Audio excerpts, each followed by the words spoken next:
ಮತ್ತೊಮ್ಮೆ ವಿಡಿಯೋಗೆ ಸ್ವಾಗತ ಸ್ನೇಹಿತರೆ. ಏನಂದರೆ ಇವತ್ತು ನೆನ್ನೆ ವಿಡಿಯೋದಲ್ಲಿ ಹೇಳಿದಂತೆ ಕಾರ್24 ವಾರಂಟಿ ಎಲ್ಲಿ ಮಾಡ್ತಾರೆ ಅಂತ ತೋರಿಸ್ತೀನಿ ನೋಡಿ. ಮೇಲೆ ವಿಡಿಯೋ ಕಾಣಿಸ್ತಿದೆ ನೋಡಿ. ಇಲ್ಲಿ ಇದು ಬಂದು ಹೆಬ್ಬಾಳ ಲೇಕ್ ಹತ್ರ ಇದೆ. ಹೆಬ್ಬಾಳ ಲೇಕ್ ಆಪೋಸಿಟ್ಟು ಬಂದು ಹೆಬ್ಬಾಳ ಬಿಚ್ ಕೆಳಗೆ ನಿಯರ್ ಹೆಬ್ಬಾಳನೇ ಇಂಥ ಜಾಗ. ಇದು ಬಂದ್ಬಿಟ್ಟು ರೋಡ್ ಸೈಡ್ ಅಸಿಸ್ಟೆನ್ಸ್ ಅಂತ. ಗಾಡಿ ರೋಡಲ್ಲಿ ಏನಾದರೂ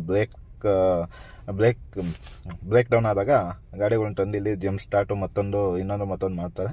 ಆದರೆ ಯಾವುದೇ ರೀತಿ ಪ್ರೊಫೆಷನಲ್ ಮೆಕ್ಯಾನಿಕ್ಸ್ ಅಂತೂ ಇಲ್ಲ ಇಲ್ಲಿ. ಇಂಥ ಜಾಗದಲ್ಲಿ ಕಾರ್24 ವಾರಂಟಿ ಕ್ಲೈಮ್ ಮಾಡ್ತಾರೆ. ವಾರಂಟಿ ಕ್ಲೈಮ್ ಮಾಡ್ತಾರೆ ಅಂದರೆ ಯಾವುದೇ ರಿಪೇರಿ ಆಗಲ್ಲ. ಯಾಕಂದರೆ ಇವರು ರಿಪೇರಿ ಮಾಡೋದಕ್ಕಿಂತ ಇನ್ನೂ ಗಾಡೀಲಿ ಪ್ರಾಬ್ಲಮ್ ತಂದಿಕ್ಕೋ ಕೆಲಸ ಮಾಡ್ತಿದ್ದಾರೆ ಬೇಕು ಅಂತ.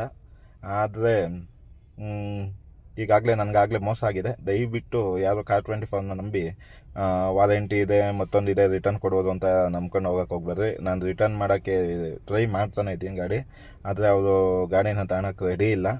ಆದ್ರೂ ಬಿಡಲ್ಲ, ನಾನು ಎಲ್ಲ ಕಡೆ ಕೇಸ್ ಎಲ್ಲ ಫೈಲ್ ಮಾಡ್ತಿದ್ದೀನಿ ಈಗ. ಮತ್ತು ದಯವಿಟ್ಟು ನಿಮ್ಮದೆಲ್ಲ ಸಪೋರ್ಟ್ ಇರಬೇಕು. ಒಂದು ಸಪೋರ್ಟ್ ಮಾಡಿ.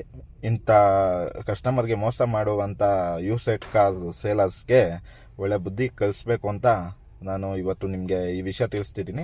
ಈ ಜಾಗದಲ್ಲೇ ನೋಡಿ, ಇದು ವಾರಂಟಿ ಇದು ಮಾಡೋದು ನಮ್ಮ ಕಾರ್ ಅಲ್ಲೇ ಇದೆ ನೋಡಿ. ಈಕೋಸ್ಪೋರ್ಟ್ ಕಾಣಿಸ್ತಿದೆಯಲ್ಲ ಅದೇ ಗಾಡಿ. ದಯವಿಟ್ಟು ಕಾರ್24 ನಂಬಿ ಯಾವುದೇ ಕಾರ್ನ ಖರೀದಿಸೋಕೆ ಹೋಗಬೇಡಿ. ದಯವಿಟ್ಟು ಯಾವುದೋ ಚೆನ್ನಾಗಿರೋದು ಗಾಡಿಗಳು ತಗೊಂಡು ಅವ್ರು ದುಡ್ಡಿರೋದು ಯಾರು ಬರಲ್ಲ. ನಮ್ಮಂಥ ಬಡವ್ರ ಗಾಡಿಗಳು ತಗೊಂಡಿದ್ದೆ ಇವತ್ತು ಇಂಥ ಪ್ರಾಬ್ಲಮ್ಗಳು ಫೇಸ್ ಮಾಡಬೇಕಾಗುತ್ತೆ. ದಯವಿಟ್ಟು ಯಾವುದೇ ಕಾರಣಕ್ಕೂ ಕಾರ್24 ಸ್ಕ್ಯಾಮ್ನ ನಂಬಿ ಗಾಡಿ ತಗೊಳ್ಬೇಡಿ ಅಂತ ಹೇಳ್ತಾ ನನ್ನ ವಿಡಿಯೋ ಮುಗಿಸ್ತಿದ್ದೀನಿ.